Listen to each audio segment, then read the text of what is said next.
microphone. No, I can't see anything. All right, good evening, everyone. I'm here tonight and I'm joined with Victoria Khazan of Think Ethic. Victoria is joining us from New York this evening. And Victoria and I have been having some really interesting conversations over the last few weeks about how we as change makers can really be of service in these times during COVID-19. And, you know, Victoria and I had some really interesting conversations, and we kind of thought to ourselves, actually, we should probably be recording this. And so we've put our heads together and we've come up with tonight's presentation, which we're calling Consciously Leading Change Through and Beyond COVID-19. And I love the concept of through and beyond, which was introduced to me by Victoria as a way of being able to show leadership at this time, but also think about how that leadership is sustainable to what's next. And not just so focusing on the immediate response of COVID-19, but also, you know, sort of how do we want to lead into the future? And so Victoria is joining us tonight and got a couple of slides to share, and we're going to really go into the kind of depths of understanding people, really. So yeah, welcome, Victoria. Thank you for joining. Thank you so much. That's very happy to be here. So can you give us a little bit more information about your background as a change consultant and, you know, sort of leading large teams and organizations through change? Sure. So my work is essentially strategy implementation. Strategy is conceptual. Large companies, large teams, global forces need to execute on fairly complex plans. In order to do that, very often change occurs, or change needs to occur on many levels: process change, organizational change, people change, physical, geographical change. And but before any of that happens, a person has to be willing to do that. And so I concern myself with all of what I just said, along with individual change, because if you can't shift a person, if they don't know how to do that, everything else just crumbles all around. So I've been doing this for over 20 years and have collected quite a few tools to help with both at the personal, the individual level and the organizational level as well. So yeah.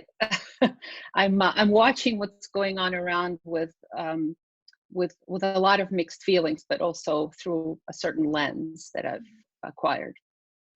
Mm. And what do you think is going on? Well, so you know, I'm focused on the United States at this point, and I'm watching the response. You know, being, I suppose, a bit of a, you know, what is it, Monday morning quarterback, because I'm not there.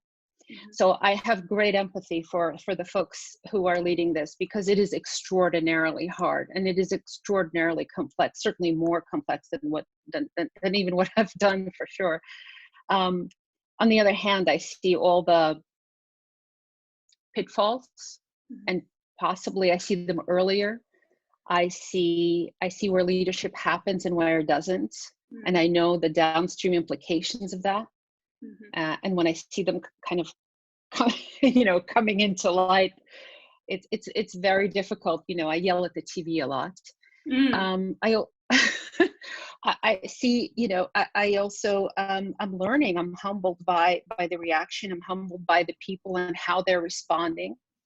I'm humbled because I didn't expect some of the responses. There's such a great range of responses. Some people are actually better than okay, and some people are much worse than okay. And you know, I'm not in the position to do you know, a study, but based on what I've been doing, I'm learning so much about what kind of internal resilience they're using. Of course, in the United States, I guess, and throughout the world, there is a socioeconomic factor that's coming to light loud and clear, and that's painful as well. Yeah. People basically who are of lesser means are suffering more. It's not an equalizer, this thing.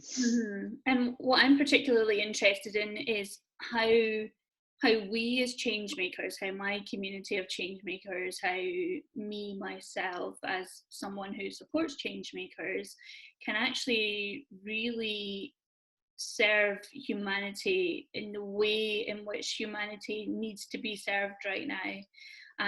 So that might even be beyond what humanity believes that they need, and actually really having that true understanding of, okay, what might be beneath the surface, like how can we be able to sort of help make more change right now, support the needs of humanity and where we're at. And I know that there's a change model, isn't there? There is this like sort of standard template expectation of how individuals move through change, and it's very similar to the cycle of grief and the cycle of loss. And when you and I chatted at first, you know, you said to me, Louise, change is loss. And so I think that might be a nice sort of segue into you sort of sharing with us that Sure. I guess, should we say framework? It's you know, it's a model, it's a framework, Yeah. it's an expectation of how we as individuals navigate change and navigate loss. Yes, of course. So I just want to make a distinction between, so there are a lot of change models, how, you know, what we apply, especially in kind of institutional organizational things, but this change cycle is what the individual experiences. Yeah. So that's what we're concerning ourselves here, is what the individual experiences. Let me share my screen and show you what I've been, what I pulled out for this conversation. Okay. You could you see that? Yeah. I might just, could you see it okay, or do you want me to enlarge it? I think it's okay. I think if you go to, right. I think if you go to view, you might be able to make it bigger. Yeah, it's, I would play, but then I'll lose you. So there are a couple of things that I wanted to talk about. One is what you just touched on, and the fact that change is loss. And with COVID, I think we can all viscerally feel that, you know, we've lost a lot of our freedom of movement. We certainly lost our peace of mind, safety, closeness. Some of us are too close, and that's unusual too. It's a change. You know, you lose your kind of independence.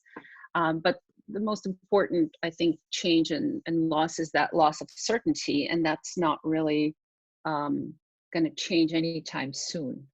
So Harvard Business Review, this was a recent article that they put out, and that, you know, that discomfort you're feeling is grief. Yes, there is an element of grief. We all define it differently, but I wanted to show you what the original Kubler-Ross grief cycle is about. And basically it says when we enter something that's different for us, you know, at first there's kind of denial. We're still okay. We're okay because we're in denial, right? We aren't quite admitting to it. And then when we begin to realize, we get frustrated and irritated, this anger. And kind of at the bottom, when we hit bottom, we're struggling to find meaning. And I think that's particularly true here. We are struggling to find meaning of all of this. We're trying to make it kind of our individual meaning, and as a nation, and maybe as a world. Like, what does this mean? What can we make of this? As we begin to kind of emerge from the bottom, we are still kind of down. We're not okay. We're still below the line, so to speak. and it can show itself, it can manifest as depression, as, as hostility, as conflict. As we learn, however, to deal, we start exploring, we start seeing opportunities and angles that we haven't seen before, because we were operating under the line. When we're in that kind of fight flight, we don't see clearly. All of our mental energy is being used up to just kind of to operate, and to operate not at our best. So as we start to get used to it, and we do get used to it, if we're nothing if we're not adaptable, we begin to see opportunities and acceptance. So with the change cycle, this is what I use. It's it's a very similar thing. And so what happens if you're working through this cycle, there's certain things you can do to support people and to support yourself. First of all, you need to be aware that shock and denial is a thing, and people need to and you don't know at what point you're connecting with people. Are they okay because they're in denial, or they're okay because they're all the way at acceptance and commitment? Well, that's you what's don't really know that. That's what's interesting to me. Yeah, if there's yeah, exactly. Are they okay because they are expected to be okay, and therefore everyone else is okay around them, so they believe they should be okay too? And are they just in denial, or are they actually genuinely okay? And and I think that in these change cycle diagrams, I mean, what I'm kind of seeing here is that there is a range of, this is understanding the individual psychology and the individual emotions going through change, and then the response to the individuals based on how to best support them at those stages in the cycle. And it is the cycle as I guess as prescribed as that, where there's a start point and there's an end point, or can we as individuals go straight to sort of new ideas and acceptance, and then go right back to denial again? So how does that work? It's an excellent question. It works all kinds of ways. And when you're talking to, when I work with maybe different teams, different groups, you can imagine that there are teams that maybe, some may be exploring, some may be here, and then others are still in denial. And if you can overlay this this curve, pretend that there were 10 of them and everyone's in different points, and you try to figure out how to approach this. So so rule number one, be aware, right? This is a cycle, and you will meet people at a point in time in that cycle. Yeah, sure. And that point in time may be a week, or it may be minutes. The feedback, and I'm doing some very interesting interviews right now, the feedback I'm getting from folks is that they are experiencing nearly the entirety of this every single day. When they wake up somewhere here, and then they get and then this happens through breakfast, and then they get a phone call. That's a very nice depression for breakfast. Depression, yes. I mean, you wake up and you've had nightmares. There's this thing about nightmares, and this actually happened to me. So we're trying to process, right? We're trying to make sense of all of this stuff. So there are a lot of people waking up going, what the heck was going on in my head, And so yeah, they might have a little depression with their cereal, and then they get a phone call, and it completely shifts them into a different mode, and they can actually go up because of that. All of a sudden, they've got this energy. Yeah. I think and then about this is that essentially this lays out a series of assumptions that allows us as you know, as change makers, as business owners, as entrepreneurs, to really be aware of where people may be at, and to assume that someone may be in the denial space or in the frustration space, but then also to just check in and ask, like, you know, so where are you right now?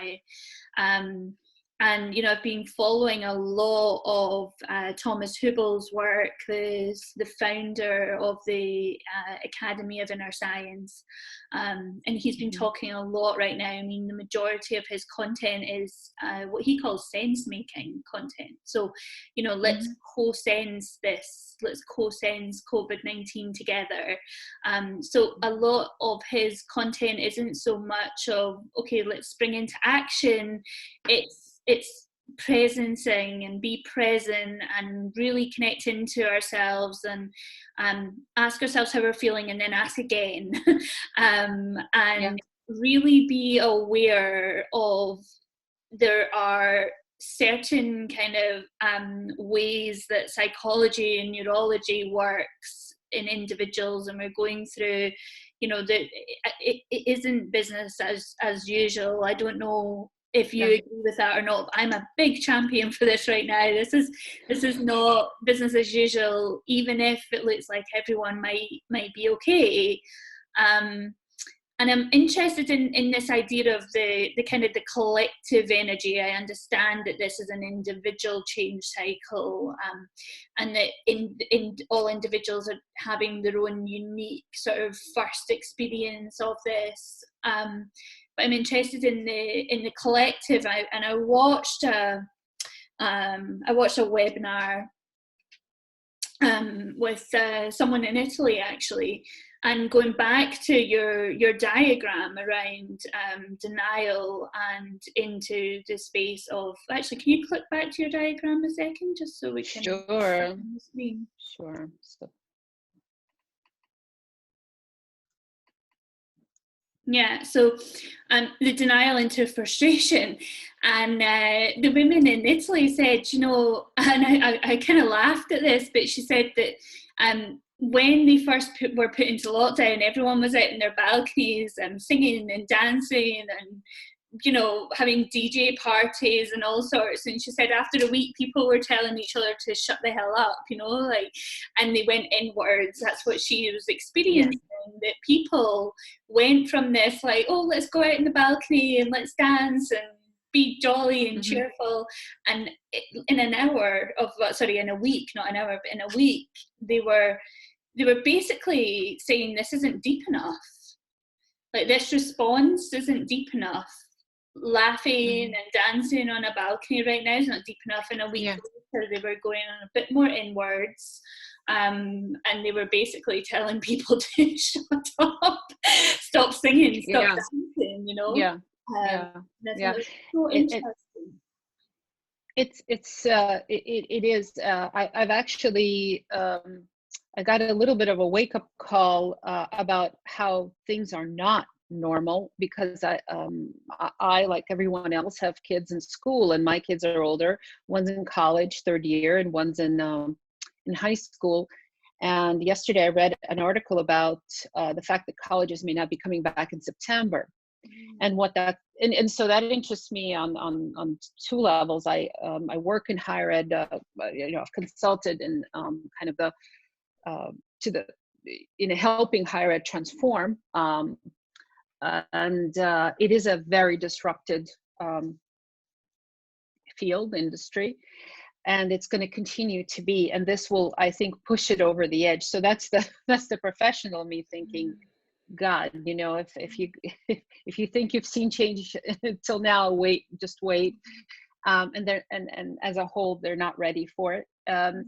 However, on a personal note, I don't want my son to be on Zoom, when it's not even Zoom. Basically, they're self-teaching. The level of instruction is abysmal. You would never pay money for that. And if you know anything about the United States, we pay a lot of money for our colleges, our universities. And I don't see investing in an entire year of basically self-teaching. And so that's going to make a huge difference. And when is he going to graduate, and what is he graduating into? Anyway, it just gave me this big wake up call, and I went, directly into here. Well, not exactly, but somewhere below. But I guess when you talk to change makers, they learn to self-regulate, because they teach you learn it and then you teach it. In order to execute any kind of long-lasting, change with a long kind of horizon, you need to be able to self-regulate, and that's a lot of what I'm doing now personally, and that's a lot of what I'm teaching others to do.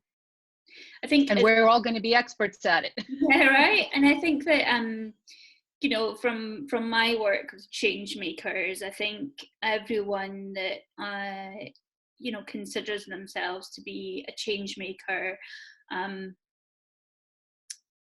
they consider their work in some sort of way as being able to better humanity, to serve the best interests of humanity. And this is why I really like the fact that there's a model like this, because what it does is it says these might be the best interests of humanity at this time. It gives us a benchmark, something to check in on. And when COVID-19 first became a thing, when the world sort of started responding, I was shocked at the amount of really sort of quick knee-jerk content that went out into the marketing and promotional space of resilience-based content. Yes. And I believe that that resilience is important, because you and I touched on the fact that as leaders we have to be leaders, right? We do have to be able to very quickly adapt and innovate and be there and respond, and so I think resilience is important. And at the same time, I also think it's important not to go straight to the jump straight into action. So to be aware and to be present of what's going on and to be resilient, which is why I love the introduction that you made to the concept of through and beyond. So it's not one or the other. It's not jump straight into action, new behaviour, build something, create something, make something, do more, be more, achieve more, at a time when there's a lot of overwhelm. And I was looking at this content and thinking, how is this serving humanity? How is this, first of all, how is this serving you as an individual? Because quite clearly it might perpetuate the denial stage, because it's not allowing you to slow down. You've jumped straight into action. How is it serving humanity? And how is it actually serving the world at this time? And is it actually helping the world be more present with their first person response right now? And so what I just want to introduce, I don't want to lose your point. If you're in the state of denial, right? If everyone if the schools are expecting the same thing of their students, which in our case they are, if the same pressures exist on workers that do have jobs, thankfully, if people haven't been allowed to shift, then when they can't meet that standard, that normalcy that seems to be out there, this is, we just kind of, make a little adjustment and off we go. Then the individual, that's where the psychological problems come in. The individual feels incapable, and the gap between what they can tolerate and what they can produce, and what's expected, what seems to be expected of them, is becomes wider, and that results, you can imagine, all kinds of self-flagellation and all of them. And that's why I think it's so important that everyone has an understanding of this so that they can be responsible to themselves, and understand where they're at in this process and how much they can actually achieve, and then also so that they can be responsible to who they're serving in this moment. So I'm interested in, can you talk a little bit more to the parts along the bottom of the change cycle where, if we're referring to the change cycle, the little graphics on, which I love. I love the frustration one, that makes me smile. Where we've got where we've got information. Well, I know, it's like, yeah, been there. Information and communication, listening, talking, emotional support, guidance and direction. Can you talk to me a little bit more about these? Because essentially this is, I guess, like indicators for kind of how to respond to individuals at this stage. yes. Right. Yeah. Yes, exactly. If you can peg it right, let's be humble. And so when you know that a person clearly doesn't have enough information. So again, I'm an organizational change person. So in organizations, very often leaders or communications happen, but they don't land.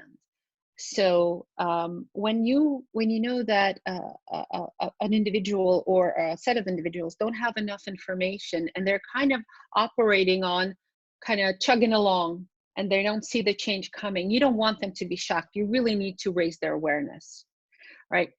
With COVID, it took kind of, in the States in any case, it took a little while to raise awareness to a point where we understood that this was a crisis. It took, I would say, most of March, at least half of March. With that information and communication, it's important that it's accurate and clear. To this day, it isn't accurate and clear. Okay, so when we can't, when people are kind of plunged into uncertainty, which is what's happening here, this is due to uncertainty, right? And all kinds of catastrophizing happens there. And when we're plunged into uncertainty, we need the communication. We need something to kind of grab hold of. And when we get conflicting information, this is, most of you won't get sick. Some of you will get sick. You need masks. You don't need masks. Go out. Don't go out. Parks closed. Parks open. 6 feet, 12 feet, 13 feet. Yeah. Right? We come here, which is frustration. Nice. Yeah. And we lash out, right? And then over here, this is where you just kind of give up. So when people give up, they're not hearing you. Okay. So at this point, you need to do more pulling than pushing, right? Yeah. More listening than talking. Communication here doesn't work in that kind of the nadir of the curve. Emotional support, validation, which doesn't happen, especially in the business world, especially and now, including now, validation doesn't happen. No. The reason validation doesn't happen is because we keep going as if not, almost as if nothing has happened. Yes, we have virtual happy hours. That's different. But day-to-day work remains day-to-day work. And I think the validation point is, where I'm stamping my feet in frustration right now is a lack of validation out there in the space of marketing or promotion or business messages. And I think that there is space to validate and honour and bring awareness and presence to the truth and the reality of what's happening right now, and also to talk about the silver lining, and also to talk about innovation. And I think there's so many, webinars, events, blogs, posts, etc. And I saw one, and it really triggered me. And it said something like, fear kills your dreams, or something like that. And I just thought, yeah, do you want to tell us something else? Like, we can't, if we're feeling fearful, we're feeling fearful, and it's like saying, like, grief kills your dreams. Yeah, but that doesn't mean to say that we can't be grieving or we can feel fear. And so I like the idea of being able to encourage promotional messages and marketing messages that validate where we're at right now, which is a lot of everyone out there is suffering. There's a lot of people in huge uncertainty. There are deaths. There's a lot of people putting their lives at risk right now. But look at this good news story as well.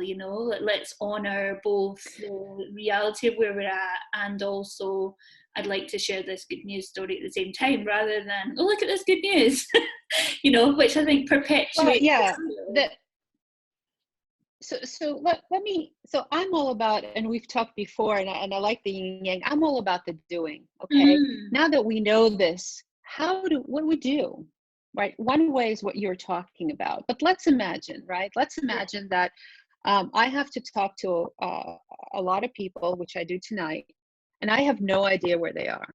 Yeah. I'm assuming they're here, right? Yeah. Somewhere there. And I don't know where.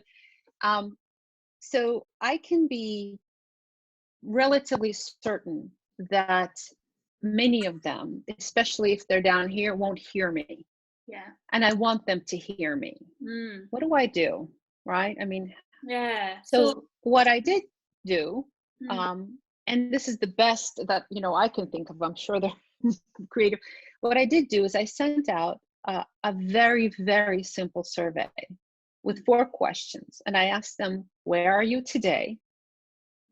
Are you in the same place that you were 3 or 4 weeks ago? Which was 100% no. Yeah. The only consistent answer was, we are in a different place today than we were 3 weeks ago, because everyone is moving along this thing one way or another, right? And then I asked them about, what do you want to do? The point is I engage them in self-reflection. I think that's now, yeah. So through this very simple survey, and it was very well answered. In other words, I got a lot of the response rate was like 70%, which is great. And through by doing this, I validated that I know we're not in the right place. Tell me how you're feeling. Tell me what you're doing. Very simply. Now they're coming with some semblance of self-reflection, most of them. Now they are poised to hear what I will say. And you know how I'm going to start? I'm not going to start with any spiel. I'm going to start by showing them what everyone else said. Right? Where are you on this? And can you still see my screen? Yeah. I did a very simple, word cloud. And by the way, the people were on the average okay. I'll show you the other graph. The people were okay, and yet look at how they're feeling today. Yeah, sure. The last 2 days. And when you and I had, well, there's 2 threads that are coming to me as you're just talking. One is here's the clapping from the NHS outside, so I don't know if you can hear that, but the whistles are about to start. 8 o'clock. I can't. Yeah, we have it at 7. Yeah. Thursday night. Yeah, so 2 threads that are coming to me in this is there is a way of leading individuals or humanity through change and through loss and through this time of COVID-19. And there's potentially a way of leading individuals through growing through the change, and then maybe that's a distinction, that's a difference. It's like, okay, yes, you can take someone from a place of denial to a place of being able to pull a new business idea together, but are you helping them grow through that change? Are you creating a new level of awareness? And so I liked what you said about how bringing the individual back to themselves and being a little bit more curious with them about, you know, sort of how do you feel right now? And as a marketeer, what that looks like to me as a piece of marketing copy is just something that basically maybe starts with a question, or it says, I'd like to, before I share this, I'd like to honour where we're at right now. If you're in the mood for this, I'd like to share this with you as an opportunity. You know, I don't see it as being there be a delay in days between being able to, I guess, put one message out and then another message out. I literally see it as just a little, you know, a line above before a share. It just says something like, if you're in the mood for this, I'd really like to share this article or this opportunity, or I'd like to invite you to this event. If you feel that this serves you at this time, I'd like to invite you to come to this event. I like to honour what's happening right now. I'd like to validate what's happening right now. Because the lack of validation out there it makes me really sad. It makes me really sad because it's not supporting. It's not supportive. I think it's I don't think it's massively responsible. I mean, what's your thoughts in terms of what you've seen marketing and promotion wise? I wonder, here, let me show you a good example of what not to do. I hate to do this to HBR, but they can take me on. Okay, can you see, hold on. Can you see this? Oh, agile, yes. Wow. Agile executive, okay. And what they say is how to balance efficiency and innovation, and then parentheses, even in tough times like these. But look at the graphic. So to me, as we're in COVID, now look, I'm tired of that round red circle with all, I get it, right? I get it. But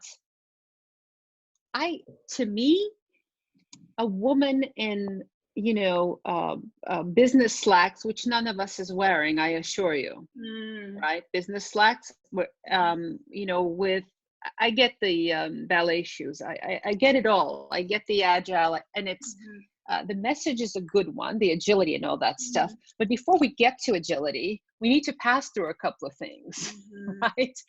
So, and, you know, and not too many people feel like dancing. I don't know. There's something a bit tone deaf about this graphic to me. I think so, and I think that it's because we don't have the understanding or the knowledge of you, right, who really can basically say this is what's going on for individuals right now. Not everyone's in their own space. However, this is the kind of standard of you know, what we can kind of expect or benchmark our comms on in terms of how we can and if we are in this space of how can we help individuals grow through this process of COVID-19. So I wanted to address that. You asked me a question. I did want to address that. So, you know, with people dealing with large scale change of any kind is kind of art of the possible, right? It's hard for us to imagine how to come at it, you know.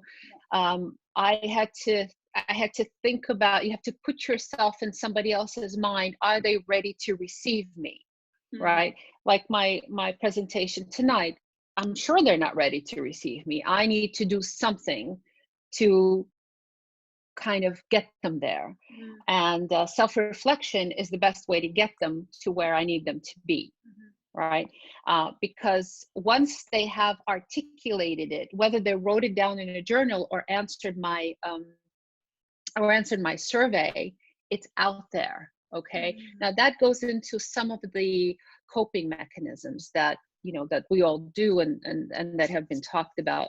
And one of them is you need to distance yourself from the emotion, right? It's that kind of, it's emotional distancing in the sense, it's the subject object shift where, you know, I am not depressed. I'm feeling this depression now, but I'm going to move through that curve.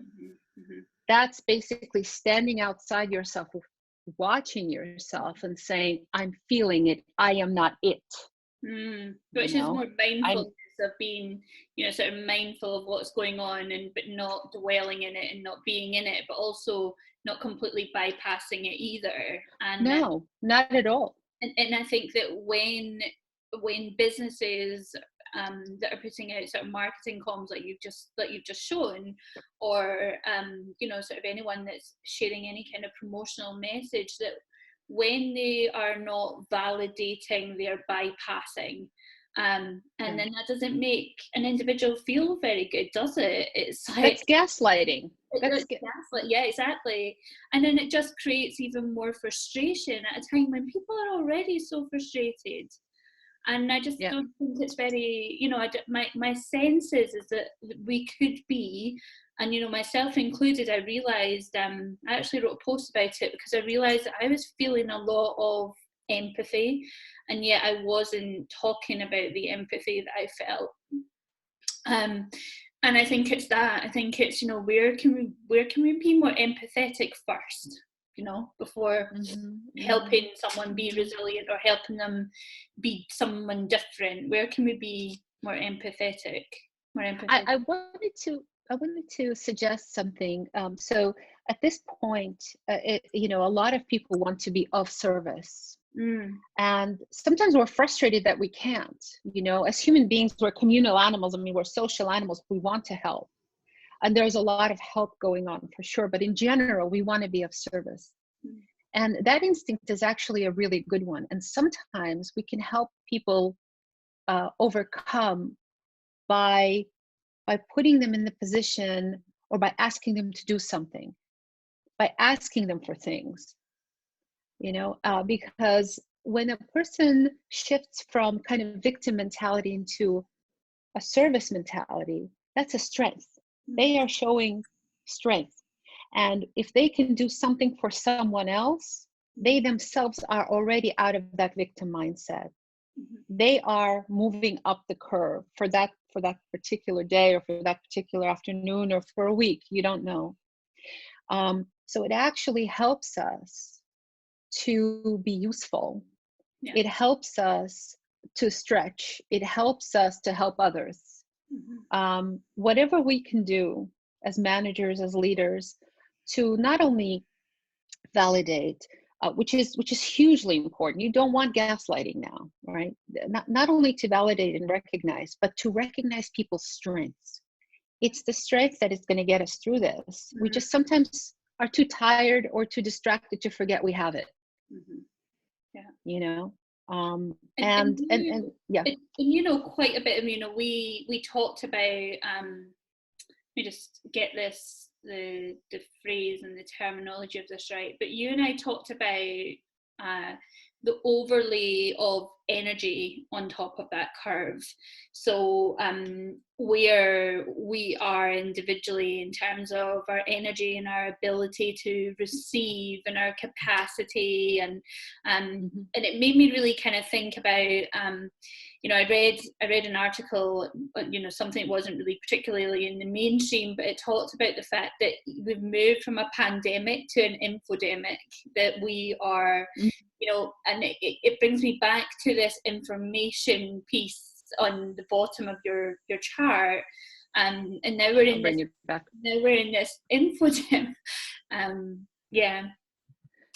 So you want me to share the chart again? So, that would be great. Thank you. Sure. So tell me more about the infodemic. So I think it's like the quote is, we're not just dealing with a pandemic, we're now experiencing an infodemic, right?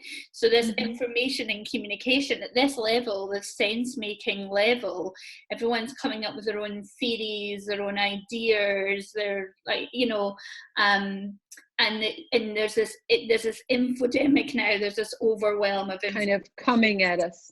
And it's just creating even more depression and frustration, and I thought it was really interesting. And I guess what my question was is, you know, thinking about this change cycle, are we actually ready for this infodemic, or should, you know, should information and communication come sort of later on in the cycle? I think you're hitting on the kind of the irony of us being somewhere here where listening and kind of pulling as opposed to pushing and support, quietude, humility, not hubris, is important, right? And we aren't getting it, right? We're getting everything that is just kind of coming at us full speed. To some extent, you can turn that off, but you need to be aware, which is why I'm glad we're talking about this. You need to be aware that here you don't need that. So here, the reason.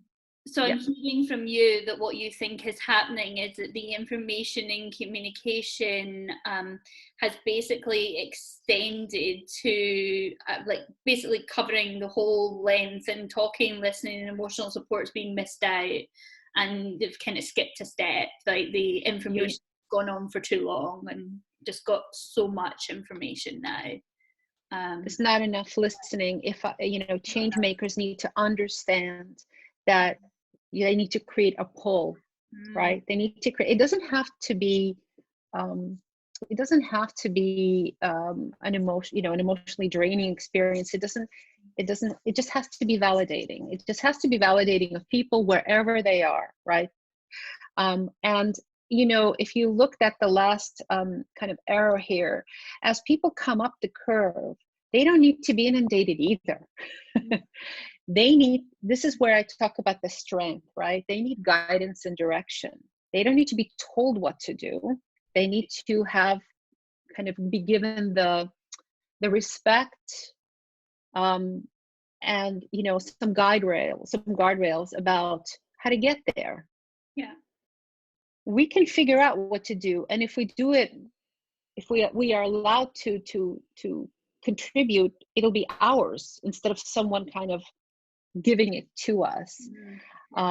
So all of these solutions, what you're talking about, I perceive as kind of these solution based. If you're feeling this, do these 3 things, 1, 2, 3. That it doesn't it doesn't exist. What you need to do is ideally, spend a little quiet time and get with somebody who knows how to listen. Yeah, I think, and ask good questions. I think that's important. A lot more curiosity, and I think that from the perspective of the audience that I'm interested to serve in this moment in time, that their curiosity would actually yield a much more abundant result for them, for their customer, and for the world, because they stopped and they paused and they took time to listen, and they witness and they validate and they gain the trust and build the longer term relationship, and really helping sort of deliver marketing that creates change. That Seth Godin has a really nice way of looking at marketing for change, where he talks about marketing for change is about leading the customer from one state into another. So from where they're at in a current state into another state, and that's essentially how we can be useful as marketeers, rather than creating an infodemic and just adding even more kind of heaviness and load to this. And I also, as I was watching the case study from Italy, and we keep this graph up as well because I think it's relevant, but I listened to a case study from China, and I was working with a client who has a mental health product. And her first response was, I need to put something out there. I've got a mental health product. I need to support the mental health. I need to do it now, and it needs to happen tomorrow, and it needs to happen next week. And I said to her, I looked up, first of all, I did some research on her behalf, and I did some research on China and their mental health and where they're at with it. And I found an article that basically said that as they have come out of COVID-19, what they've been left behind with is they've been left behind a mental health crisis, a pandemic in mental health. So as everyone has started coming out of lockdown, mental health is one of the sort of biggest issues. And so, you know, sort of as an impact coach and someone who works with change makers in this space, I've kind of been saying, yes, you can create something for earlier on in the cycle, i.e., you know, at the shock, denial, frustration space, and help and lead individuals through that. Or you could be thinking about what's to come, and you could potentially be thinking about creating something for what's to come, you know. So because I'm not so sure if there are many sort of businesses out there thinking about what's to come right now, when in actual fact, if they have really be thinking about that and supporting their customer and their client through this journey, and then have something ready for when they're, you know, when there's times to come where there might be a little bit of a sort of mental health crisis in times to come. And so thinking more about what's emerging from this, which kind of takes us into the, you know, the beyond COVID-19, I guess, and understanding, I mean, what that looks like. Do you have anything to share around, and anything else that you would like to share around navigating consciously through COVID-19 in relation to understanding change and individuals? So I have some bad news and good news. The bad news is, and even as I'm watching our reaction as to when we're going to open, you know, there are a lot of there's a lot of discussion of when New York, New Jersey, the tri-state area are going to open, and then what happens when that happens. But broadly, at the country level, I really don't see a plan happen. You know, a plan going on, and that's the bad news. We're not so good at kind of prospectively looking when we're in a state of uncertainty. Our brains don't work like that. We spend a lot of energy just trying to cope with the uncertainty. So the creativity, the collaboration, all of that stuff, that works best when you're operating above the line, and we're not quite there yet. I mean, just broadly, okay? So I would like to think that that our leaders are thinking through and creating a plan of action. It's what I would do. But I'm not sure that's happening. So we're not very good at this perspective thinking when we're in a crisis. However, if change management teaches you anything, I don't even like to say change management. It's kind of is that when you start coming out of it, you need to kind of, you know, press the pedal of collaboration. You need to capture that moment when people open up, start operating in a non-reactive way. It is where all of their creativity, and it is where all of the collaboration, it is where all the good ideas are. So when we start coming out of it, you're hearing I apologize, you're probably hearing some background noise, and I can't do anything about it. When we start coming out of it,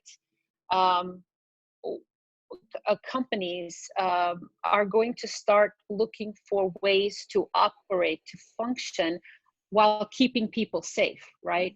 What does it look like for a gym or for a restaurant to operate, you know, with social distancing? all the, what do they say?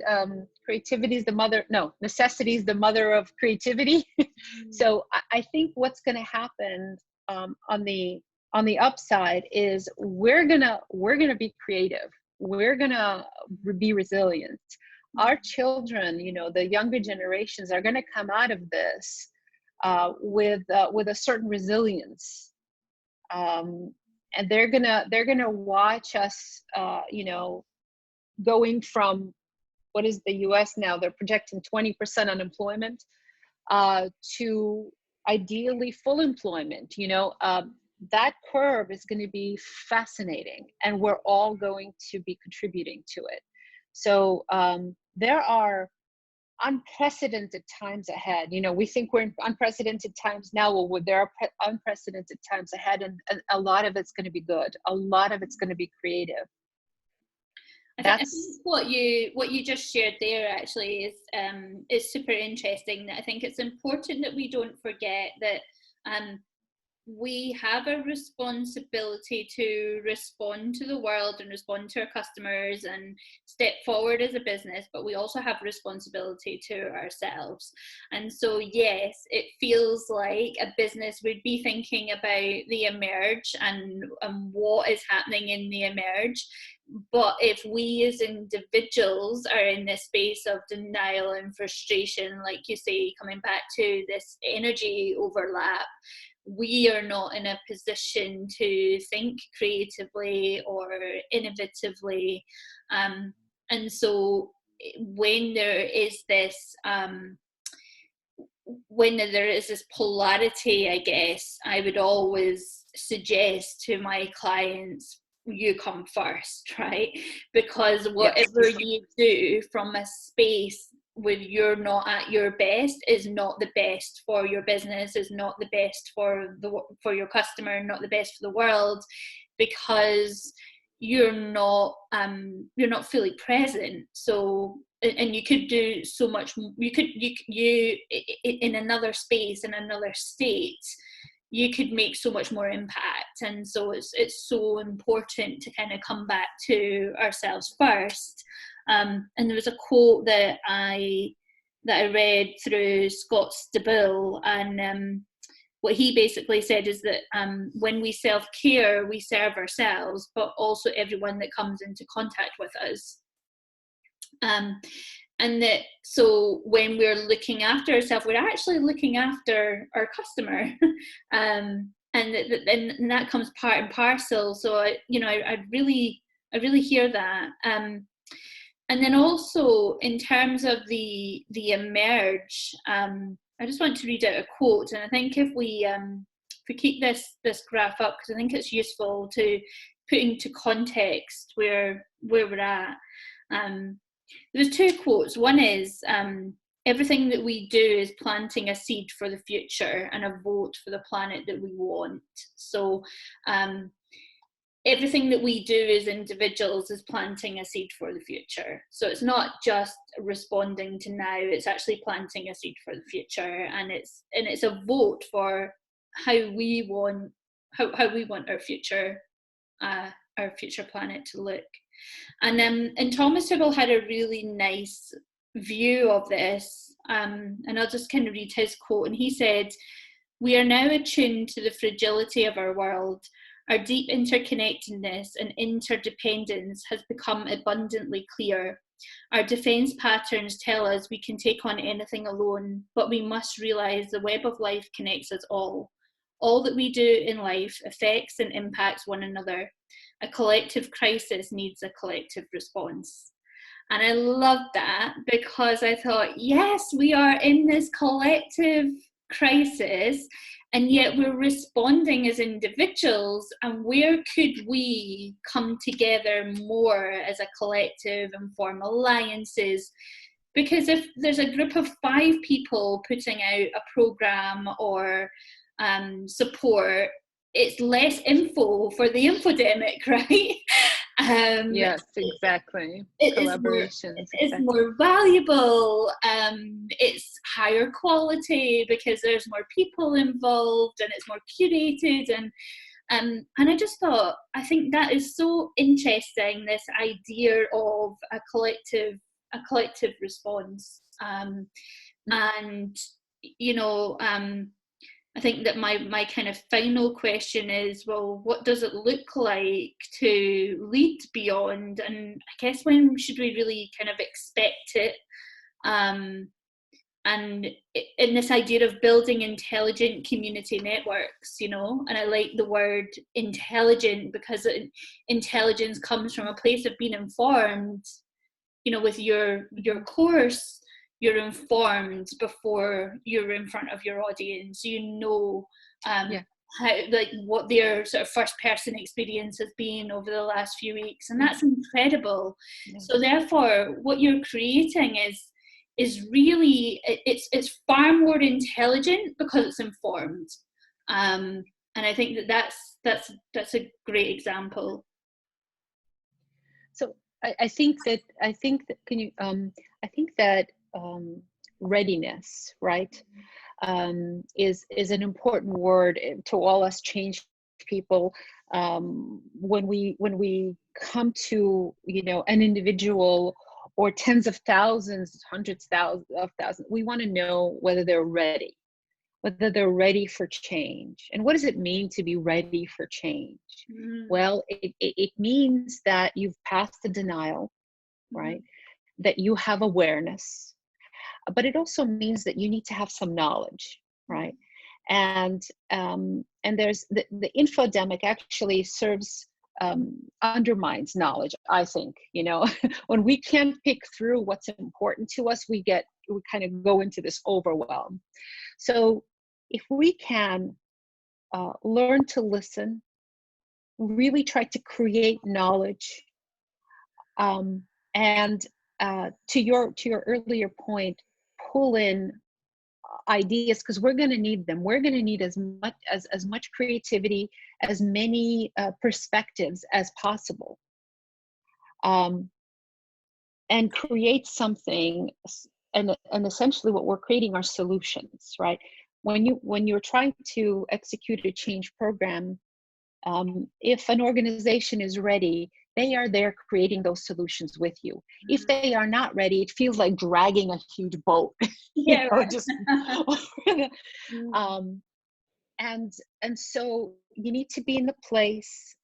You need to be kind of primed for it, but you also need knowledge and information. Without information and knowledge, there's not. You know, and if you don't have it, admit it and go get it. Take your time, you know, and then create something, ideally that's just, you know, that comes from multiple points of view. You know, that's the best. We change makers in the organization. We try to engage so that the people who are going to make the change, execute the change, feel like it's theirs. If I come there and I drop my proposal or my solution on their desks, I can assure you none of it's going to get done. No. And it's the same thing here, right? We need to engage and we need to move forward together. Broadly speaking, whether that is, you know, trying to reopen a business, trying to reopen a town, a park, that is difficult and time consuming. I know that. It is art of the possible. I know that too. But if I were to kind of put, you know, a little checklist together, those three would be my first thoughts. I think what you've just said about listening and gathering insight before creating is a message that I feel particularly aligned with. And I would add the word presence in there as well, you know, to be present with ourselves, to be present with the people that we're serving, to listen, to understand, to validate, and then to be able to take that information that they're giving us and then respond to what they truly need, rather than coming from our own place of, oh, I think that the world needs this right now and everyone else is doing this, and so therefore I should do this too. But I think that, yes, I think that if I was to kind of headline the timeline of where we're at right now, and I'll ask you the same question, but I guess I would say I think that the space that we're in right now is an insight gathering space. It's a space for learning and curiosity, and not so necessarily creation. It's not saying don't create at all. It's just saying do so with a little bit more presence and a bit more insight, because that's intelligent creation. That's really sort of supporting humanity at its deepest roots. If you look at acceptance, we don't know what we're accepting yet, do we? No. We don't know what what it's going to look like. We don't know for how long. We are missing vital pieces of information. Most of them are scientific, right? Can we be immune? Yes or no? How long is that immunity for? Do we have the testing? What happens, next winter? What happens in September? There's still a lot of disruption going on. So I expect us to be kind of like a ball, like pretend you're a ball and you're going up and down this curve for probably, if you're looking for a timeline, I would say at least through the fall. We're going to be up and down until we figure out what it is that we need to accept. Yeah. We'll do it. We'll accept it. We're nothing if we're not adaptable creatures. Yeah. But we don't have the knowledge yet. Yeah. And I also like what you said about inviting the individual to change. So it's like, are you ready? Do you want to? Are you looking for change? And then I kind of, in my mind, imagine the word change kind of being intersected with the word solution. Like, are you ready for a solution? Are you ready for, would you like to be invited to the solution? Are you in the mood for the solution? It almost feels like there's that permission, I guess, that we could potentially bring into our communications and just say, hey, where are you right now? Are you are you interested in change? How does this work in organizations? Because organizations are going to change regardless, right? So how does it work from an organizational? How do you invite people? How do you invite people into change without basically saying, like, it's an invite, but you're coming anyway? We have to rethink that a little bit nowadays. I think you create a burning platform. I don't know if you've heard of this.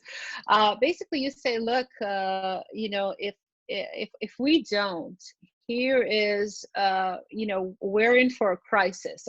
Like you're standing on a burning platform. You need to move off of it. You need to go to do something else. Yeah. Well, but we are currently on one. We are all on a burning platform. I just think that we don't have enough information to know how long it's going to burn, for how, and who it's going to get. Yeah. It's all extremely difficult.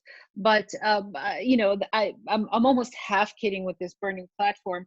Essentially, you need to create the desire, and the desire is extraordinarily difficult to create. You need to understand where the person is, and you need to understand their motivations. Yeah. But I'm telling you, if you can create a sense of, let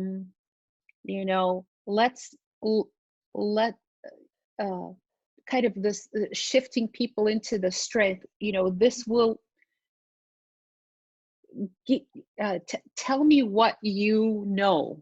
You want to ask people what they know, without kind of, that's the pull, right? By asking people what they know, you're shifting into the strength position, right? All of a sudden, they have solutions. Maybe they're not wholly formed solutions, but they are contributing to it. And if there's a way that you can shift people into that kind of mindset, They will be more than happy to work with you. They will be more happy than to listen to you, because you're not coming in saying, I have the solution, here's what you need. It's this humble, let me empower you, versus I have the power here, I have the solutions here. And how you apply that to marketing, I'm not sure. I've got a few ideas. I liked what you said there about I guess let me just think back to what you just said there, and it was something around the concept of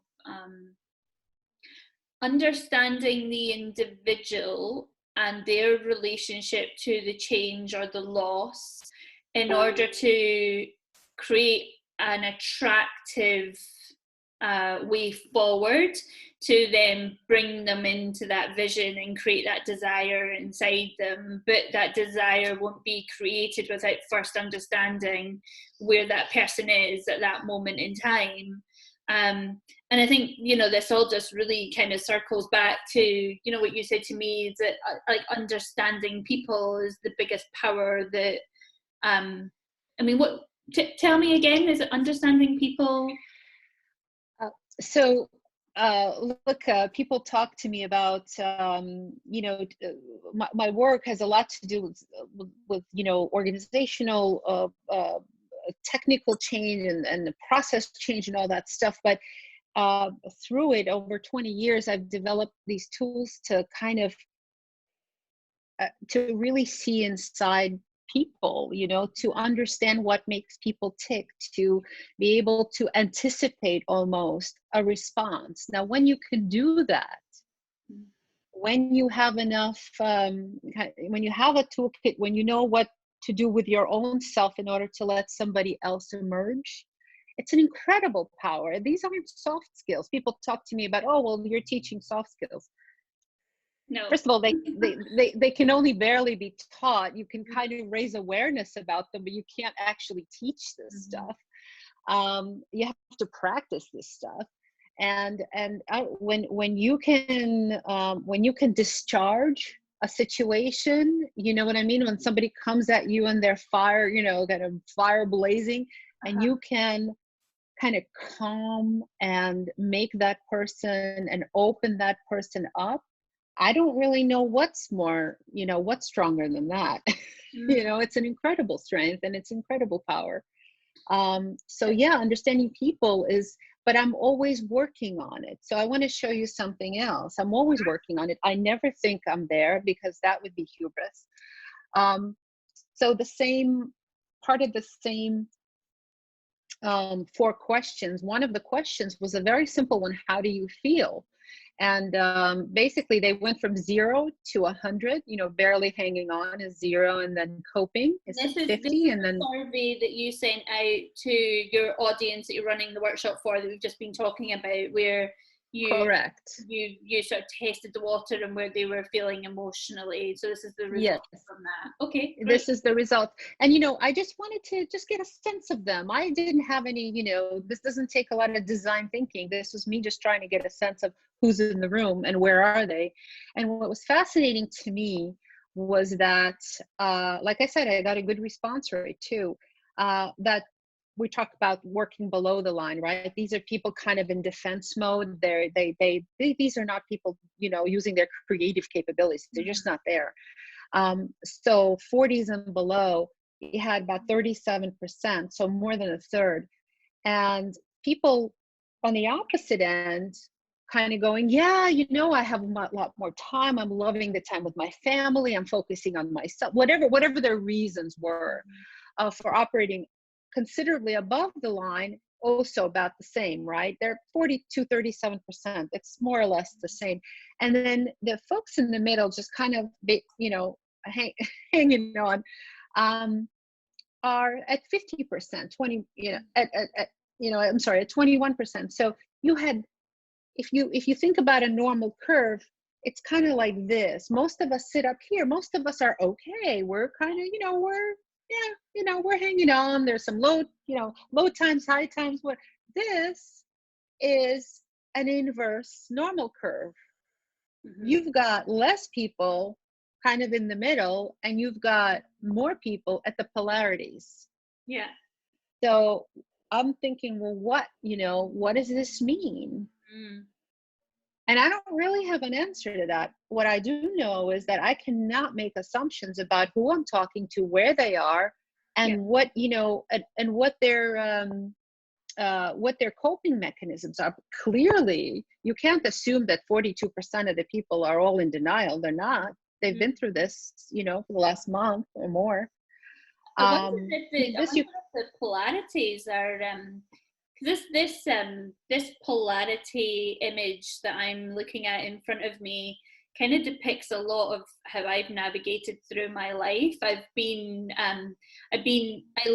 have lived a lot emotional polarity of it's black or it's white, or if I'm feeling this, I can't also feel this, and if I'm feeling this, it means this about this, and I wonder if the polarity exists because of that lack of conscious awareness that actually there is a middle space, which is I'm feeling excited and I'm feeling okay, and I'm also feeling I'm feeling a little bit sad, or I wonder if that's a reason for the polarity, because we've got two streams of headlines at the moment. We've got the polarity of doom and gloom and the polarity of meditate and you'll get over it, or the love and light message that's out there. And I'm a spiritualist. I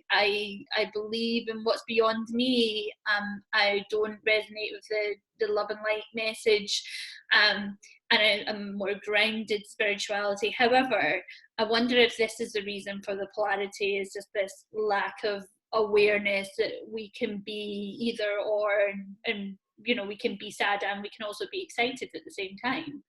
And because if you combine this, right, with what they actually said, there's not too much light here.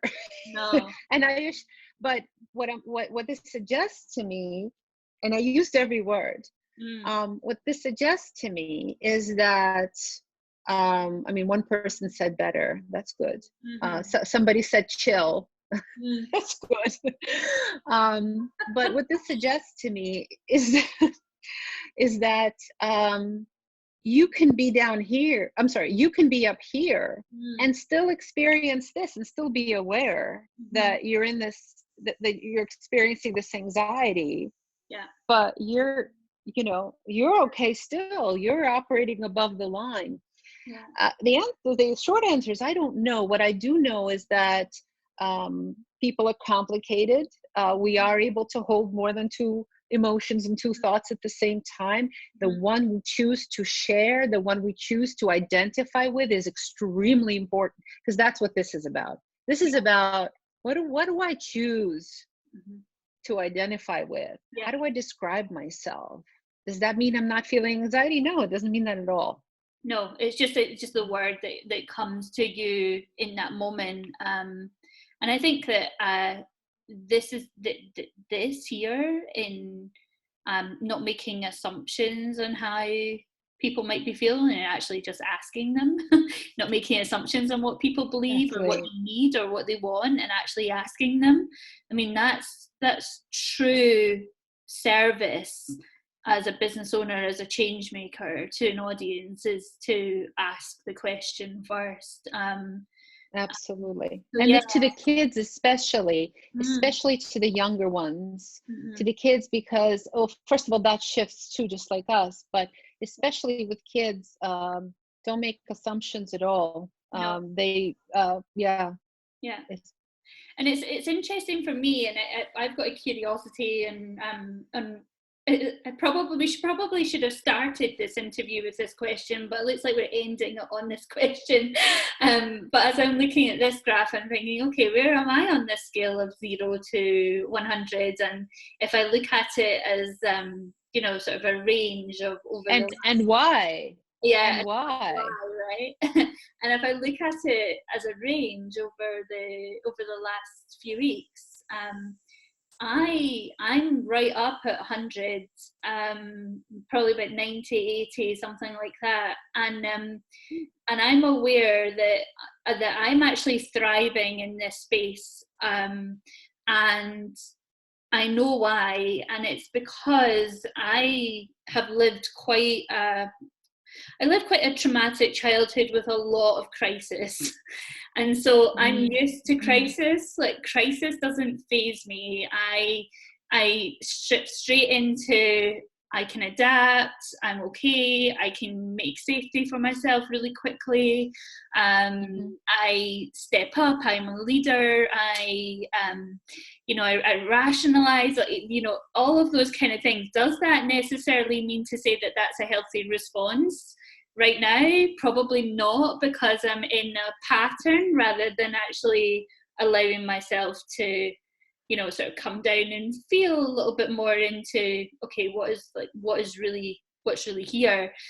I guess if I was to consider my challenges over the last few weeks, it would be my energy levels, and it would be, I guess, like my energy levels, my ability to push in the same way, or my desire to push. I don't have a desire to push. I don't like my previous pattern would be someone who would be sort of hardworking and a constant achiever and a hustler and a mover and shaker, make things happen. And I still make things happen, but I do so with a lot more presence. I'm slowing down a lot. And I think that that's a really beautiful thing that's come out of this. But although I would say that I'm thriving, i.e., emotionally, I don't have it.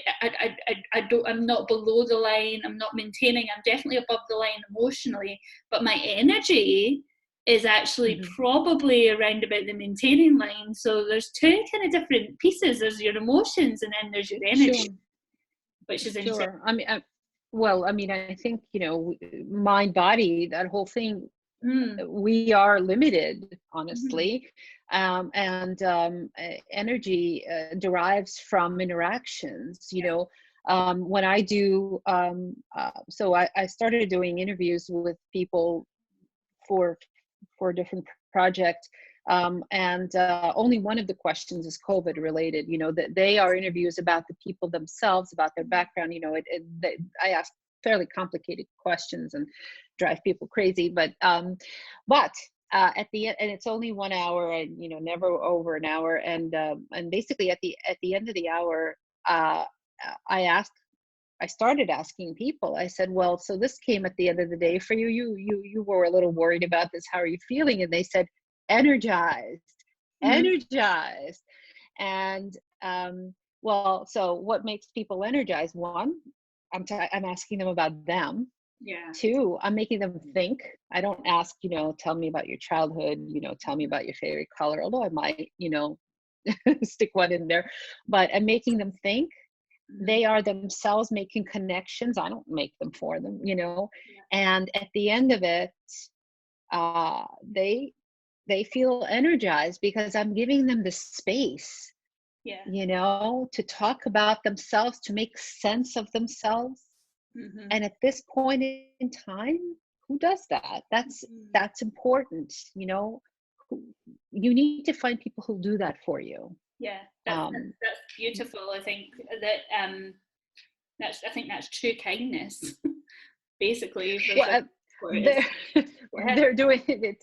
It's mutual. It's mutual. I get tremendous energy, and this is one project, and this is, by the way, the one that I did not analyze. I just plunged into it, and that's very much not like me. And yes, I do wake up at 4 a.m. wondering, what am I doing?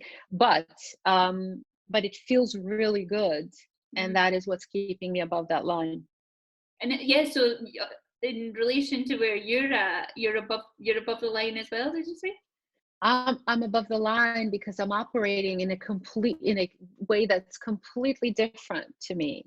You know, I'm a planner and an analyst, and, you know, I do break-even analysis on everything, you know, on how I spend my time. You know, I mean, if I'm going to change, you know, I need to know that there's, you know, that there's a reason for it, that it'll pay off, or, you know. You need to rationalize it as in that you've created the change. Yeah.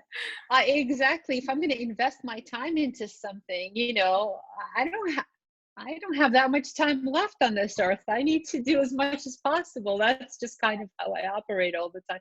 But this, I just launched into it. I'll tell you about it in another. I actually wanted to interview you. This is what I'm talking about. And I loved it. I get a lot out of it. And you know, it's a ton of work, but that's what's keeping me above the line. Thank you so much. Let's click back so that we can say goodbye and share some of your details and how our audience can get in touch with you. So thank you so much. That was so insightful. I think we've gone way over. I think we've basically spoken. Way over. That's okay. I'm going to I should have put a slide up with my stuff. I didn't, but people can reach me at victoria@changeethic.com. I could put that up.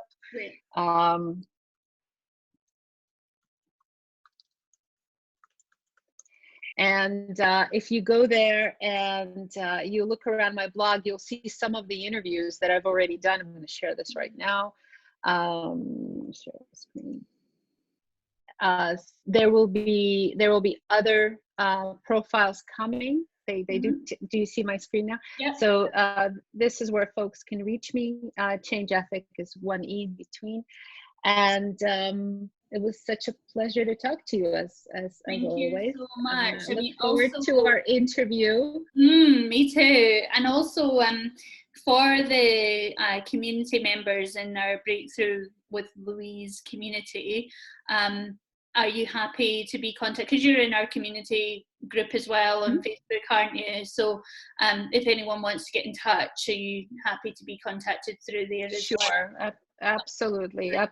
I've stopped overthinking, so I'm just, no, I haven't, but I'm working on it. Thank you so much for being so generous in your sharing tonight and in giving us so much of your time and your insight and experience. It's been a really fascinating conversation for me. I'm sure it will be for our audience as well. It would be interesting to keep in touch with you and what's coming next for you and what's emerging. But yes, good luck with your webinar later on today as well. But thank you so much. Thank you very much. Take care. Take care. Bye.